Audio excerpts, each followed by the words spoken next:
రథాన్ని సిద్ధం చేశాడు. కృష్ణార్జునుడు తామ్రధ్వజుల దగ్గరికి వస్తున్నారండి. అర్జునుడు రథం దిగాడు. ఒక్కసారి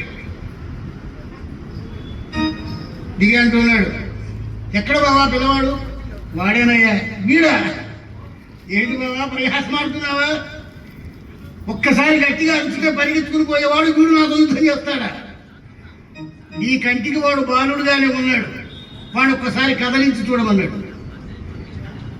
కృష్ణుడు మాటలు మీరు అర్జునుడు అంటాడండి, తామ్రధ్వజ నీవు చిన్న పశుబాలుడవు, నా మాట విను, నా గుర్రము నాకిమ్ము, పాఖీయము ప్రాణాధార భిక్ష పెడతానన్నాడు. అయ్యా మీరన్నారు చూడు, గుర్రమునిచ్చేందులకు నీ చేత ఆశీర్వాదము పొందేదానికి గుర్రాన్ని బంధించలేదు. క్షాత్ర సర్వస్వరూపులు మహావీరులు యుద్ధరంగంలో వెనుకంజమైన వారు మీ పౌరుషము చూడాలని బంధించాలయ్యే. చేతనైతే నాతో యుద్ధం చేసి గుర్రము తీసుకుని వెళ్ళమన్నాడు. అయితే కాచుకోమన్నాడు. ఆగ్నేయాస్త్ర అనిలాస్త్ర రుద్రాస్త్ర భద్రాస్త్ర దివ్యాస్త్రములు సంధించి విడిచిపెట్టున్నాడు.